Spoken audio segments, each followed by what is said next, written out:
Hello everyone झानीघर रोसई video देखुवा समस्त दर्शकों को मो नमस्कार। आज पुणी थे गोटे पोड़ा चकटार रेसिपी नहीं आसी देखो कि कुंदरी नहीं ता सहित गोटे टमाटर नहीं अंगरारे पुड़ी केमती अंगरा टी चुली कमिला मुझे कहीं कुंदरी चोपा बहुत पतला से टिके निआटा मौलिला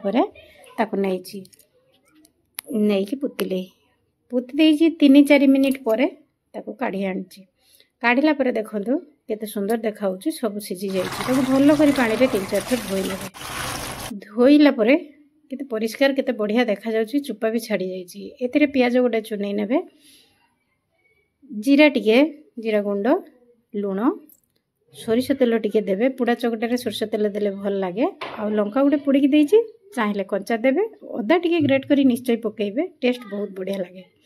हेई गला कुंदरी पुड़ार दला चकटा गोटे रेसिपी आको खातु सुस्थ रुहतु बहुत सुंदर लगे टेस्ट लगे जो थे खाइबे भात मुड़ी पखाड़ जो थे खाऊँ खातु बहुत बढ़िया लगे।